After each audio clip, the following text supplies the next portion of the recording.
मैं देव मोगरा माता की धरती को नमन करता हूं। मैं महान आदिवासी सेनानी राघोजी भांगरे को श्रद्धापूर्वक प्रणाम करता हूं। हम सबको प्रेरणा देने वाले जननायक कृष्णाजीराव सावले, महात्मा ज्योतिबा फुले, सावित्रीबाई फुले, उनको भी आदरपूर्वक स्मरण करते हुए प्रणाम करता है। साथियों, आज अक्षय तृतीया आखा तीज का शुभ पर्व है। मैं सभी देशवासियों को और खास करके मेरे किसान भाई बहनों को अक्षय तृतीया की बधाई देता हूं। आज भगवान परशुराम की जयंती भी है। मैं सभी देशवासियों को इस शुभ दिन की भी शुभकामनाएं देता हूं। और अक्षय तृतीया हो और इतने सारे लोग आशीर्वाद देने के लिए आए हो। अक्षय तृतीया के जो आशीर्वाद मिलता है ना, वो भी अक्षय होता है। आज इतनी विशाल संख्या में आपका ये आशीर्वाद ये पक्का कर रहे हैं, पुनः एकदा पुनः एकदा पुनः एकदा। मैं देख रहा हूं अभी भी हुजूम का हुजूम अंदर आ रहा है।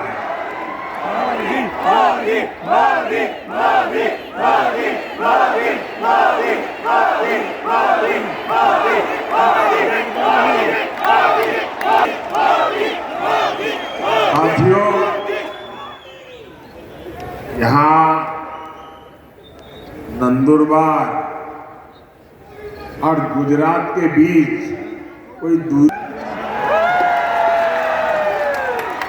और पहले भी मेरा खूब यहाँ आना जाना होता था।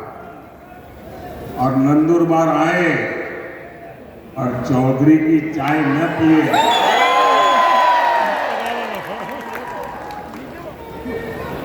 चौधरी की कड़क चाय यानी नंदुरबार की यादों से जुड़ जाती है। और चाय का रिश्ता और आपके प्यार का कर्ज मोदी कभी भी भूल नहीं सकता। साथियों, वंचितों आदिवासियों की सेवा मेरे लिए परिवार के सदस्य की सेवा जैसी है। मैं कांग्रेस के शाही परिवार की तरह बड़े घराने से नहीं निकला। मैं तो गरीबी में ही बड़ा हुआ। मुझे पता है यहाँ आपने कितनी तकलीफ उठाई है। हमारे आदिवासी भाई बहन यहाँ काफी ऊंचाई पर भी रहते हैं। पानी के लिए कैसे आपको उतरकर नीचे आना पड़ता था, तब पानी मिलता था। ये माताएं बहनों को सबको मालूम है। आपके जीवन में भी मुश्किलों का पहाड़ था। कितने ही आदिवासी परिवारों के पास पक्का घर नहीं था।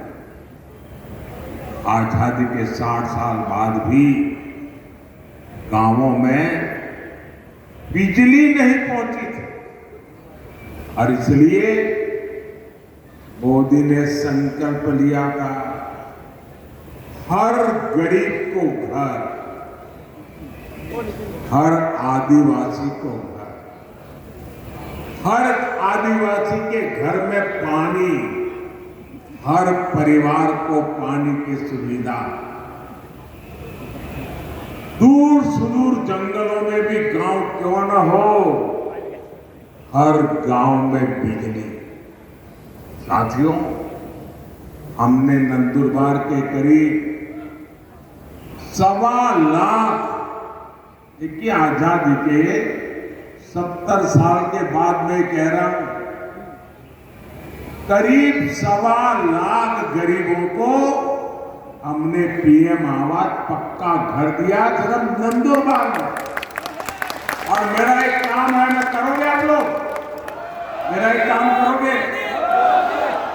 ये मेरा दिली काम है, करोगे? माताएं बहनें करेगी? ये जो पीछे लोग खड़े हैं वो करेंगे? हाथ ऊपर करके बताओ करेंगे तो मैं बताऊं करूंगा। अच्छा, मेरा एक काम करना, इन दिनों आप चुनाव के लिए जब भी गांव में जाए, मोहल्ले में जाए, और अगर इस आपके ध्यान में आए कि भी ये 2 परिवार है, उनको भी गैस का कनेक्शन नहीं मिला है, ये 2 परिवार रह गए हैं, उनको नल से जल नहीं मिला है, अभी 4 परिवार रह गए हैं, वो तो अभी कच्ची झोपड़ी में रहते हैं, उनको पक्का घर नहीं मिला है, आप उनका नाम पता लिख लीजिए और मुझे भेज दीजिए। और मेरी तरफ से उनको गारंटी दे देना कि मोदी आए थे, मोदी ने कहा है तीसरे टर्म में मैं 3 करोड़ और घर बनाने वाला हूं, आपको पक्का घर मिलेगा। तो ये बता देंगे, देखिए आप ही मेरे मोदी है, तो करेंगे। देखिए हमने घर दिया मतलब 4 दीवारें दी, ऐसा नहीं है। हमने घर के साथ बिजली, पानी, गैस कनेक्शन भी दिया। एनडीए सरकार ने महाराष्ट्र के 20,000 से अधिक गांवों में हर घर जल पहुंचा है। मैं शिंदे जी, देवेंद्र जी को बधाई देता हूं, आपने मेरे हाथ मजबूत कर दिए। इसमें नंदुरबार के 111 गांव जो कठिन एरिया था वो भी शामिल है। और अभी तो ये ट्रेलर है,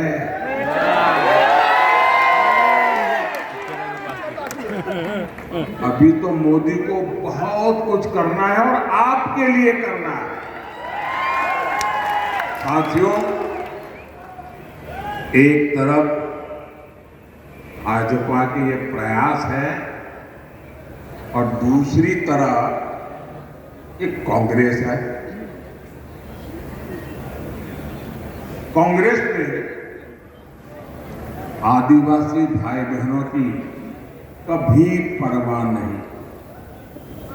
आदिवासी इलाकों में सिकल सेल एनीमिया एक बड़ा खतरा रहा है, लेकिन कांग्रेस ने इस बीमारी की तरफ उतना ध्यान ही नहीं दिया। ये बीजेपी है, इसने सिकल सेल एनीमिया को जड़ से खत्म करने के लिए अभियान चलाया है। और मेरी माताएं, बहनें, नौजवान, ये जो सिकल सेल एनीमिया के लिए मैं काम कर रहा हूं ना, वो चुनाव के लिए नहीं कर रहा। आने वाली आपकी अनेकों पीढ़ियों के लिए मैं लगा हुआ हूं, ताकि उनको वो ऐसी बीमारी ना आए, गरीब कुपोषण का शिकार ना हो, इसकी भी चिंता की। आज नंदुरबार से के 12 लाख से ज्यादा लोगों को मुफ्त राशन मिल रहा है।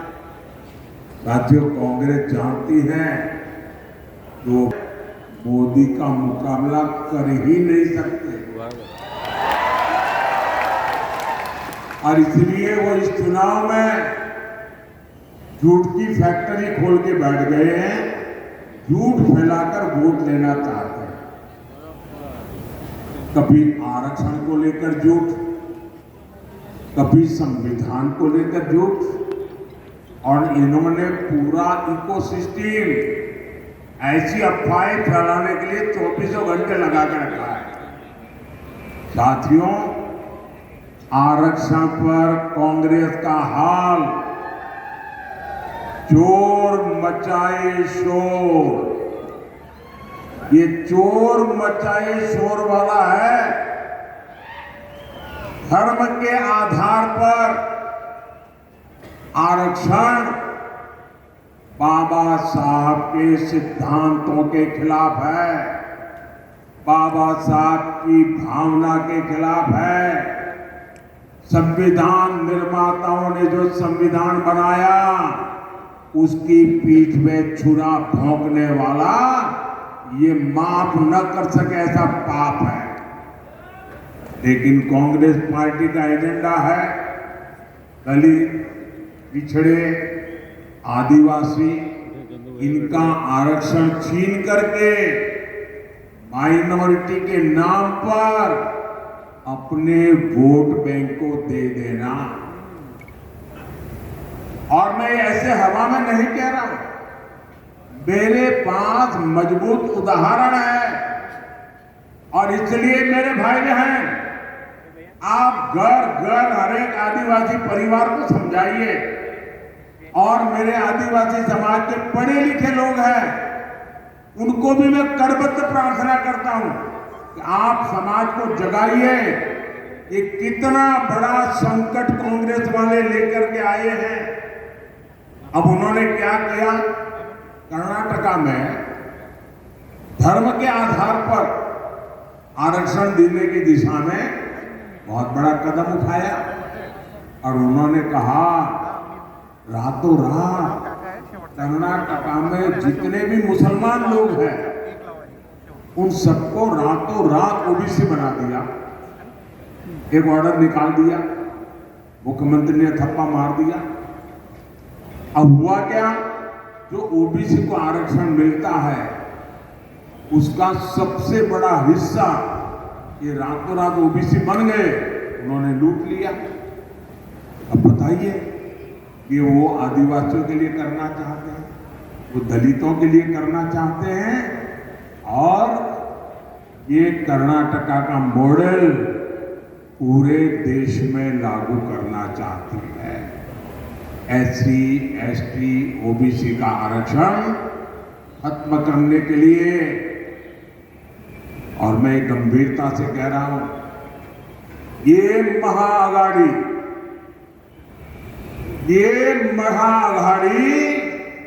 आरक्षण का, महापक्षण का महाअभियान चला रही है। वहीं एससी, एसटी, ओबीसी का आरक्षण बचाने के लिए मोदी महारक्षण, आरक्षण का, महारक्षण का महायज्ञ कर रहा है। मैं पिछले 17 दिन से लगातार कांग्रेस पार्टी को चुनौती दे रहा हूं। मैं कांग्रेस से पूछा कि वो लिख कर दे कि वो एससी, एसटी, ओबीसी का आरक्षण उसके टुकड़े करके एक टुकड़ा मुसलमान को नहीं बांटेंगी। मेरा सवाल सही है कि गलत है भाई? सही है कि गलत है? अब वो ये मुसलमानों को देना चाहते हैं और कांग्रेस जवाब भी नहीं देती है। सच बोलो ना भाई कि हम नहीं देंगे। इसका मतलब ये इनका हिडन एजेंडा है, आपका हक लूटने का खेल है भाई। मेरे इस चैलेंज पर कांग्रेस की चुप्पी थी, यानी दाल में काला है। ये चाहे जितनी भी कोशिश कर ले, देश विरोधी ताकतों के साथ मिलकर इतना ही झूठ फैला ले, आपके पास मोदी का भरोसा है, आपके पास मोदी की गारंटी है। और आप लिख के रखिए, मोदी जब तक जिंदा है, मोदी जब तक जिंदा है, SC, ST, OBC में से आरक्षण का रत्ती भर भी हिस्सा मैं किसी भी धर्म के आधार पर नहीं देने दूंगा। कोई उसको हाथ नहीं लगा सकता है। और देशवासी, मैं बड़े जिम्मेवारी के साथ कहना चाहता हूं और दायित्व के साथ कहना चाहता हूं, वंचित का जो अधिकार है, चाहे SC हो, ST हो, OBC हो, वंचित का जो अधिकार है, मोदी उसका चौकीदार है।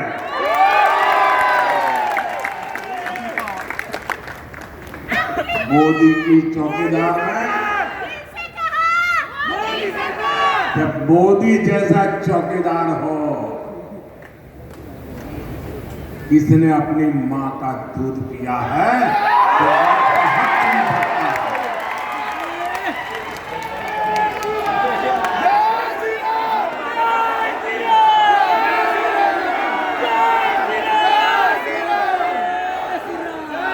साथियों,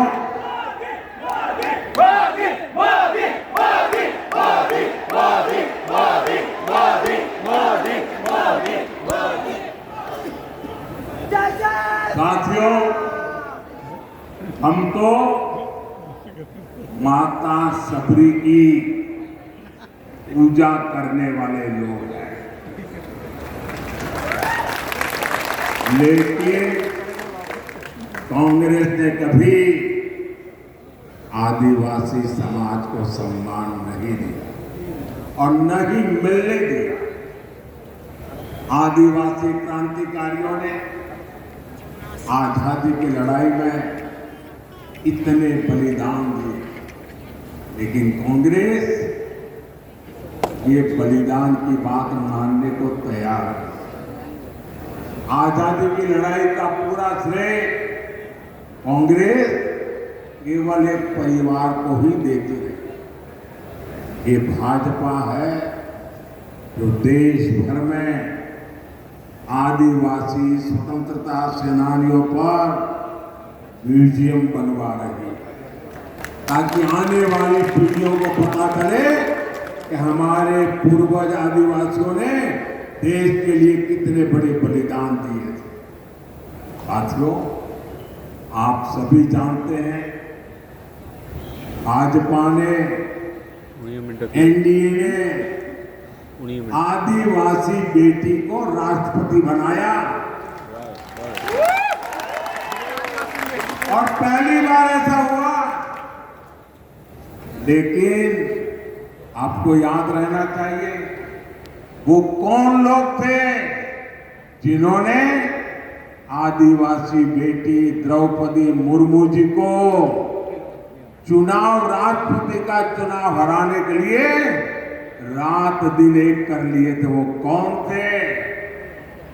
ये कांग्रेस वाले थे, जिन्होंने एक आदिवासी बेटी को राष्ट्रपति बनने से रोकने के लिए रात दिन एक किया। और कांग्रेस पार्टी ने ऐसा क्यों किया? और इसकी एक वजह अभी 2-3 दिन पहले खुली है। कांग्रेस के जो शाहजादे हैं ना, उनके गुरु अमेरिका में रहते हैं। ये कांग्रेस के शाहजादे के एक गुरु अमेरिका में रहते हैं। उन्होंने भारत के लोगों पर रंग भेदी टिप्पणी की है। रंग के आधार पर भेद, ऐसा गंभीर आरोप लगाया। अरे जिनका रंग भगवान कृष्ण जैसा होता है, कांग्रेस उन्हें अफ्रीकन मानती है। और इसलिए द्रौपदी मुर्मू जी राष्ट्रपति बने, उन्हें ये मंजूर ही नहीं था। आप लोग बताइए, यहां जो भगवान कृष्ण के रंग वाले हैं, क्या वो सब अफ्रीकन है? क्या ये अपमान है कि नहीं है? क्या आदिवासी समाज का अपमान, इसका बदला लेने के लिए ये रंगी की बातें कर रहे हो? साथियों, कांग्रेस पार्टी का एजेंडा इतना खतरनाक है, ये शहजादे के गुरु ने इसका भी खुलासा किया है। ये शहजादे के गुरु ने अमेरिका से कहा है कि राम मंदिर का निर्माण और रामनवमी का उत्सव ये आइडिया ऑफ इंडिया के खिलाफ है, भारत के विचार के खिलाफ है। उन्होंने यहां तक कह दिया, मोदी मंदिर जाता है, वो भी उनके पेट में चूहे दौड़ने लग जाते हैं। कांग्रेस मेरा मंदिर जाना भी भारत विरोधी है। बताइए भाई, क्या मंदिर जाना ये देशद्रोह है क्या? जरा आप बताइए, देशद्रोह है क्या? क्या ये भारत विरोधी काम है क्या? आप कल्पना कर सकते हैं? आप कांग्रेस की मानसिकता देखिए।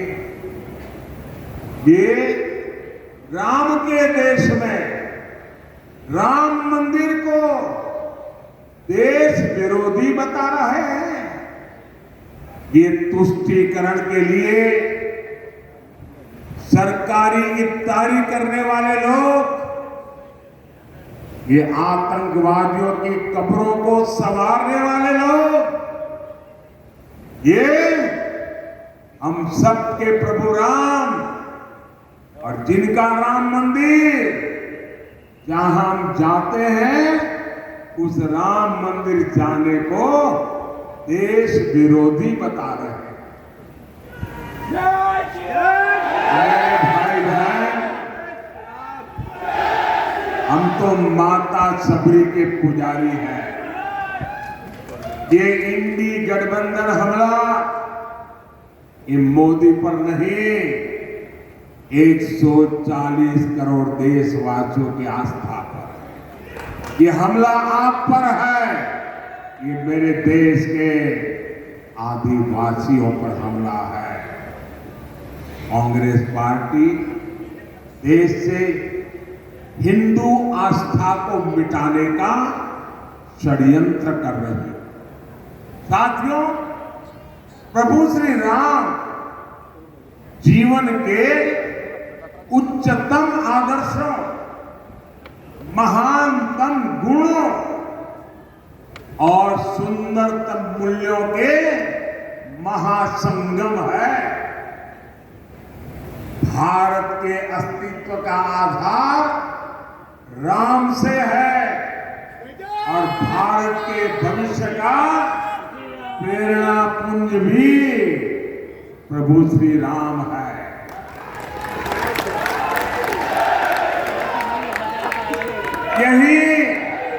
यही महाराष्ट्र की धरती पर ये संत आवाज उठी थी विश्वाचा विश्राम रे, स्वामी माजा राम रे। अर्थात मेरे राम तो पूरे विश्व के विश्राम है, आश्रय है। ऐसे प्रभु राम को कांग्रेस पार्टी वाले आइडिया ऑफ इंडिया के खिलाफ मानती है। भगवान श्री राम की सीख है, परहित सरीस, धर्म नहीं भाई, पर पीड़ा सम नहीं अधमाई। अर्थात दूसरों की सेवा से, परोपकार से बढ़कर कोई धर्म नहीं है और किसी को पीड़ा देना ही सबसे बड़ा पाप है। ऐसे प्रभु राम को शहजादे, उनके गुरु और Congress party India, idea of India के खिलाफ मानती है। हमारे राम कहते हैं, कोमल चित्र दिनहि पर दाया, मन वच क्रम ममा भगति अमाया। अर्थात जो दीन दुखियों की पीड़ा को जानता है, महसूस करता है, वही मेरा भक्त है। ऐसे प्रभु राम को कांग्रेस आइडिया ऑफ इंडिया के खिलाफ मानती है और ये भगवान राम की ही शिक्षा है। धर्मो नो दूसर, धर्मो न दूसर, सत्य समाना, आगम निगम पुराण बखाना। अर्थात सत्य से बढ़कर कोई धर्म नहीं है। ऐसे प्रभु राम को कांग्रेस आइडिया ऑफ इंडिया के खिलाफ मानती है। ये राम ही है, ये राम ही है जो सभी दीन दुखियों को, वंचितों को गले लगाकर अपने पास बैठाते हैं। सहज सहज स्नेह विवश रघुराई, सहज स्नेह विवश रघुराई, पूछी कुशल निकट बैठाई। ऐसे प्रभु राम को कांग्रेस आइडिया ऑफ इंडिया के खिलाफ मानती है। हमारे राम जनजातीय समाज से कैसे मिलते हैं? हमारे राम जनजातीय समाज को मिलते हैं, पूर्जन करी जो हारूगर आए। अर्थात राम आदिवासियों का, उनकी संस्कृति का सम्मान करते हैं, उनसे जोहार करके मिलते हैं। ऐसे प्रभु राम को कांग्रेस आइडिया ऑफ इंडिया के खिलाफ मानती है। हमारे प्रभु श्री राम ने हमें सिखाया है, और ये जो लोग देश छोड़ करके भाग गए हैं, वो जरा कान खोल के सुन ले। हमारे प्रभु राम ने सिखाया है, अपनी स्वर्णमयी लंका नमे लक्ष्मण रोचते, जननी जन्म भूमिश्च स्वर्गादपि गरीयसी। अर्थात हमारी मातृभूमि स्वर्ग से भी बढ़कर है, यानी राष्ट्र प्रथम, नेशन फर्स्ट। ऐसे प्रभु राम को कांग्रेस आइडिया ऑफ इंडिया के खिलाफ मानती है। साथियों, ये लोग इतने अहंकार से भरे हुए हैं कि गरीब इनके लिए कोई मायने नहीं रखता। ये लोग सत्ता में रहते हैं तो गरीब को दुत्कारते हैं, उसे तरसा तरसा कर रखते हैं। आज एक गरीब का बेटा आपका सेवक बनकर के प्रधानमंत्री पद से ये जब काम कर रहा है तो एक गरीब विरोधी मानसिकता वाले, शाही परिवार की मानसिकता वाले इसे बर्दाश्त नहीं कर पा रहे हैं। और ये नकली शिवसेना वालों की गरीब से कितनी नफरत है, इन्होंने फिर बताया है। ये नकली शिवसेना वाले मुझे जिंदा गाड़ने की बात कर रहे हैं।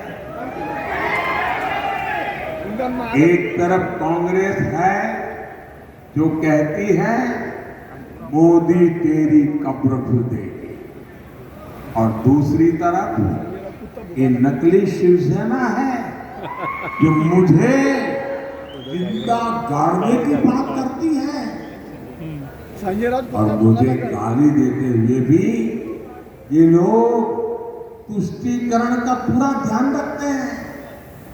मोदी की कब्र खुलेगी, मोदी को जिंदा गाड़ देंगे, और इसमें भी अपने वोट बैंक को पसंद आए वही गाली दागोगे क्या? साथियों, मुझे कई बार ये सोचकर दुख होता है कि बाला साहब ठाकरे को कितना दुख होता। मैंने बाला साहब को निकट से देखा, उनके मन को, दिल को छू करके मैंने देखा। अब तो ये नकली शिवसेना वाले बम धमाके के दोषी को भी अपने साथ प्रचार में ले जाने लगे हैं। इसका मतलब हुआ कि बिहार में चारा चोरी में जेल भुगत रहे व्यक्ति को